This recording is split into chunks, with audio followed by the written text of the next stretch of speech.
Ahora, escucha todos los miércoles noticias positivas en Boca de Mujeres. En Boca de Mujeres. Agenda, invitadas e invitados, recomendados, tema del día y mucho más en Boca de Mujeres. Bonito día para toda nuestra comunidad yarumaleña. Qué rico poder saludarles en este miércoles de noticias positivas en Boca de Mujeres. Ustedes saben que este primer miércoles pertenece a la sección de Pregúntale a la ginecóloga y hoy nos vamos a ir con un tema bien interesante y es todo el tema de la salud sexual. Sabemos que cuando se menciona este componente se menciona con la esfera reproductiva, pero también tenemos que reconocer que lo sexual va un poquito más allá de ese tema de la reproducción y que en este espacio entonces vamos a estar concertando un poco sobre qué es eso de la salud sexual y reproductiva, y para eso tendremos a nuestra doctora María Isabel Álvarez. Doctora, bonito día. Muy buenos días para todos. Doc, bueno, contémosle a la gente en primera instancia cuál es el objetivo de la salud sexual. ¿Me repites por favor la pregunta que no te escucho bien? ¿Ahí me escuchas, Doc? Sí. ¿Cuál es el objetivo de la salud sexual? Bueno, yo diría que la parte de la sexualidad es como otra esfera de la vida de cualquier persona. O sea, así como tú tienes que sentirse bien o estar bien en la parte laboral, emocional, en la parte física, la parte sexual hace parte del ser humano, ¿sí? Y debe estar pues como en armonía con lo que ese ser humano quiere. No es igual para todos, ¿cierto? Para unos puede ser desde la abstinencia y sentirse cómodos con eso, y otros puede ser como tener una vida sexual activa pero de forma responsable. Entonces el objetivo, digamos, es como individual, es para cada persona, es buscar con lo que esa persona se sienta cómoda, que la pueda disfrutar, pero a la vez que también pueda conocer cuáles son los riesgos de tener una vida sexual, y entonces que sea una vida sexual segura, y también los beneficios que trae para la salud. Es principalmente eso. Cuando vamos a una consulta ginecológica, digamos que es entendible que conversemos entonces de relaciones sexuales y de sexualidad. En la consulta ginecológica, no todas las pacientes hablan sobre su esfera sexual, pero nosotros siempre intentamos preguntarle, porque casi todas las enfermedades tienen que ver con eso. O sea, me explico. Si tú tienes, por ejemplo, una endometriosis, es una enfermedad. La paciente muy seguramente va por cólico con la menstruación, por un dolor pélvico, pero nosotros siempre le preguntamos, ¿y cómo vas en las relaciones sexuales? Porque esa enfermedad hace que ella muy seguramente tenga dolor durante la relación sexual. O, por ejemplo, la paciente sufre de hemorragias, entonces también se le preguntamos, ¿y también te duele tener la relación sexual o sangras durante la relación sexual? O la paciente va por un flujo vaginal y ellas le dicen a uno, y cuando tengo relaciones sexuales se me empeora el olor o se me empeora digamos que no de una forma muy profunda, pero casi siempre durante la consulta ginecológica se pregunta someramente o muy por encima de esa parte sexual. Ahora, estamos encontrando que las mujeres ya están más abiertas y directamente preguntan, yo vine, doctora, porque no tengo orgasmos, o yo vengo porque me duele la relación, o yo vengo porque no tengo deseo sexual. Ya la mujer se está abriendo más y la disfunción sexual femenina se está viendo más en la consulta ginecológica. Pero realmente nosotros somos los que estamos empezando a ver como que la paciente está empezando a consultar por eso, porque casi siempre la paciente tiene temor o tiene vergüenza de preguntar o de referirlo. Entonces nosotros mismos somos los que vamos como indagando poco a poco, según lo que ya nos cuentan de sus enfermedades, sobre la esfera sexual. En cuanto a la importancia de tener una vida sexual responsable, ¿qué nos puedes decir? Pues ahorita mencionabas que era importante que se hiciera pues como el tema del chequeo y también de poder consultar, pero digamos que a veces también por lo que mencionabas existen como ciertos tabúes. Entonces digamos que en la parte ginecológica, ¿cuál es esa importancia vital de tener esta salud sexual? A ver, la salud sexual también va direccionada a entender que a través de las relaciones sexuales podemos contraer infecciones de transmisión sexual. Entonces es importante que todas las mujeres sepan que la vida sexual hay que tenerla de forma responsable, porque hay algunas infecciones de transmisión sexual que incluso no tienen cura, solo tienen tratamiento. Y en este momento estamos viendo, por ejemplo, un brote grande o una consulta de forma importante de varias pacientes, por ejemplo, por el virus del herpes. Y es una enfermedad que no se va a curar, es una enfermedad que se trata solamente y que incluso utilizando preservativo no se previene completamente. Es como las verrugas genitales por el virus del papiloma, tampoco se protegen completamente con el condón.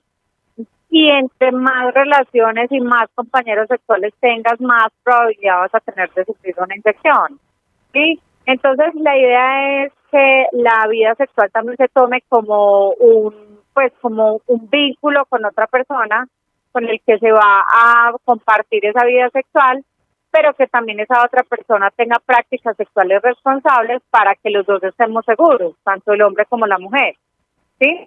Y que dentro de lo que se puede utilizar es el preservativo, que si bien, como ya les dije, no previene todas las infecciones, sí previene la mayoría, pues te previene que te infectes, por ejemplo, por un VIH que tampoco tiene cura, ¿sí? Por una gonorrea, que también esa sí tiene cura, pero no te va a proteger, te protege solamente en un 40, en un 60% de verrugas, de sífilis, de herpes.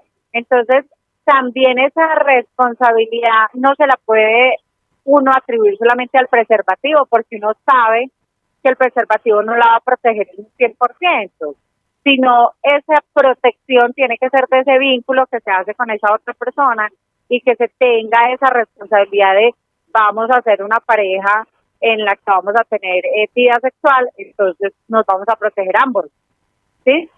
Esto nosotros entendemos que hoy en día la sexualidad se está viviendo de una forma más libre, pero las personas tienen que entender que eso también tiene riesgos y que entonces tenemos que cuidarnos de eso, de que no vayamos a contraer una enfermedad que posiblemente nos vaya a acompañar por el resto de la vida. Total, inclusive todas las situaciones por las que decidimos pasar tienen que tener en consideración esas consecuencias positivas y negativas, y bueno, cuando tienen que ver con nuestra salud muchísimo más. Resulta y sucede que dentro de las directrices que se dan del Ministerio de Salud hay un fuerte componente en todo el tema de educación sexual y que se dirige hacia las instituciones para que las instituciones también se vuelvan replicadoras de esta información. ¿Cuáles son los beneficios de que realmente en nuestros adolescentes, en nuestros jóvenes también, nosotras como adultas y también inclusive a los adultos mayores, estemos dándoles una educación sexual integral? ¿Cuáles son esos beneficios? Hay muchos tabúes, muchos temores frente a hablarle a los adolescentes y a los niños acerca de la sexualidad, pero nosotros los que ya estamos grandes debemos entender que eso es algo que va a ser inevitable. O sea, cada persona va a empezar a explorar su sexualidad desde que es muy pequeño y no va a entender esos sentimientos o esas sensaciones que tiene en su cuerpo, no va a entender qué es, y si no se lo explican, pues simplemente lo va a explorar sin ningún acompañamiento. Entonces yo siempre invito pues como a los acompañantes o a las mamás a que les hablemos a los adolescentes, incluso a los niños, porque los niños incluso necesitan saber sobre sexualidad, como algo tan simple desde que son pequeños, que ellos sepan que tienen órganos genitales y que son diferentes, los de los niños a los de las niñas, y que debemos cuidarlos, protegerlos porque son privados y que no debemos permitir, por ejemplo, que nadie nos los mire, que nadie los toque, porque hacen parte de nuestra intimidad. Eso es salud sexual. Al niño hay que hablarle de eso, ¿sí? Y el niño debe entender que eso es algo privado. Cuando ya el niño va creciendo, por ejemplo, en el caso de las niñas y los niños, que ya se están acercando a la adolescencia, se les debe decir, en el caso del niño, que va a empezar a tener sensaciones, va a empezar a tener erecciones, que posiblemente se va a sentir atraído por personas de su distinto, de su mismo sexo, y que él debe entender que eso hace parte de su sexualidad, pero que vamos a postergar ese deseo sexual hasta que seamos grandes. Ya les voy a explicar por qué o cómo se los explico yo.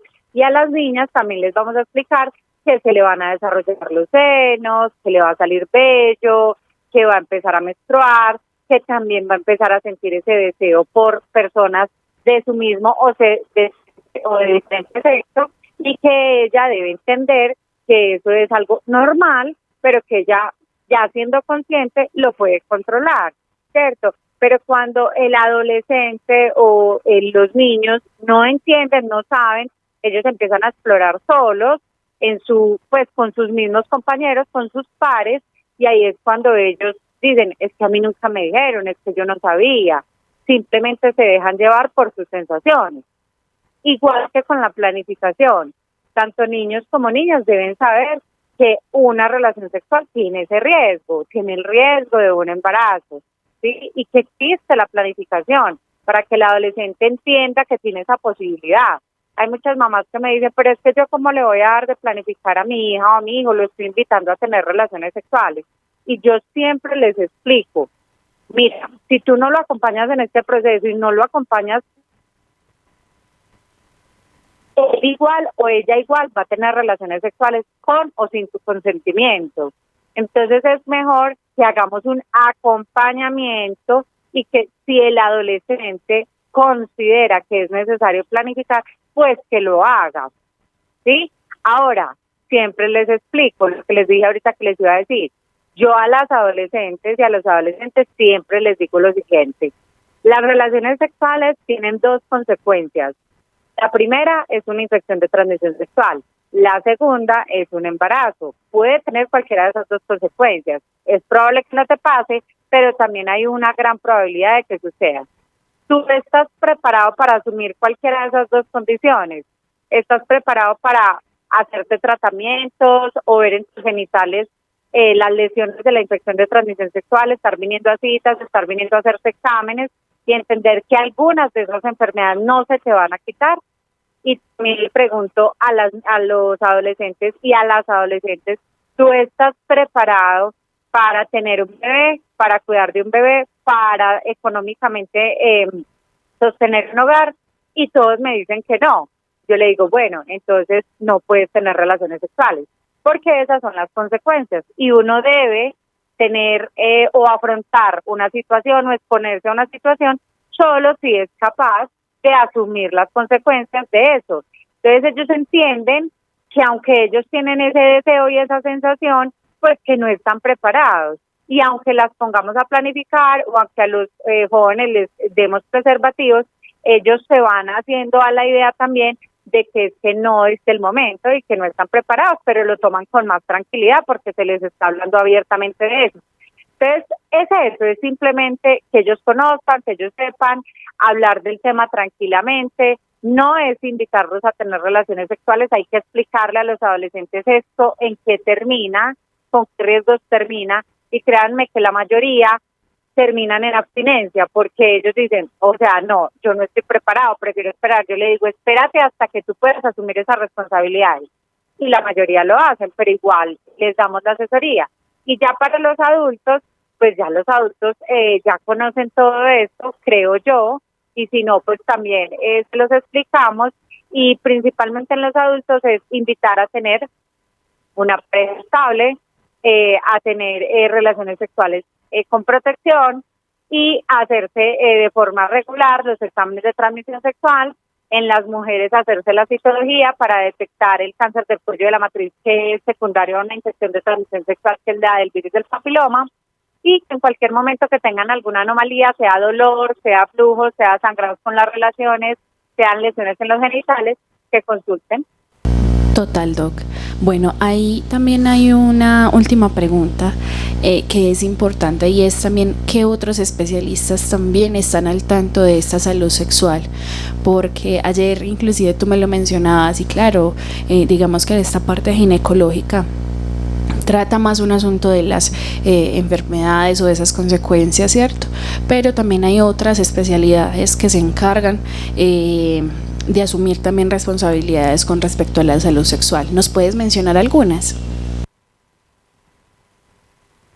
Perdón, se me cortó la pregunta. ¿Me la repites, porfa? ¿Ahí me escuchas, Doc? Sí, ahí sí. Listo. ¿Cuáles otras especializaciones de medicina también se pueden encargar de todo el tema de salud sexual? Bueno. Dale. Perdón. Entonces, el urólogo es el médico especialista encargado en todo lo referente al hombre, al masculino. Entonces, ellos son los que consultan, los hombres deben consultar con ese tipo de especialidades porque ginecología no los va a ver, ¿cierto? Pero solamente vemos mujeres, ¿sí? O las personas que tienen órganos sexuales femeninos. ¿Okay? Y ya el médico general es la primera instancia, ¿cierto? El médico general es la primera instancia, la persona con la que puedes consultar en primer momento, y ellos tienen la capacidad y los conocimientos para resolver la mayoría de las infecciones de transmisión sexual, porque están pues preparados para eso. Esto con respecto a enfermedades. Ya cuando hay como tal una disfunción sexual, que hay que estudiarla de pronto más a profundidad, que no es secundaria a una enfermedad, hay una especialidad médica que se llama la sexología, pero la sexología no tiene cobertura por parte del sistema de salud. Entonces, muchos de estos pacientes, que también esto puede ser, la sexología también la pueden ejercer algunos psicólogos, que es para hacer la consulta de la pareja y mirar a ver por qué están teniendo problemas pues como en su vida íntima, que eso ya es otra cosa, se refiere más como no a la enfermedad como tal, como les dije ahorita, de infecciones, de dolores, no, sino como a la disfunción sexual, tanto femenina como masculina, se puede tratar con los sexólogos, que eso ya sería pues como por fuera del plan básico de salud. Bueno, ahí tenemos toda esta información. Recuerden que los temas siempre resultan de interés alrededor de todo este tema de la salud sexual y reproductiva, y que es necesario que sigamos difundiendo toda esta información. Doc, muchísimas gracias por toda esta introspección al tema de la salud sexual, y bueno, muchísimas gracias a la comunidad yarumaleña por habernos escuchado en este miércoles de Noticias Positivas en Boca de Mujeres. Nos vemos y nos escuchamos en el próximo.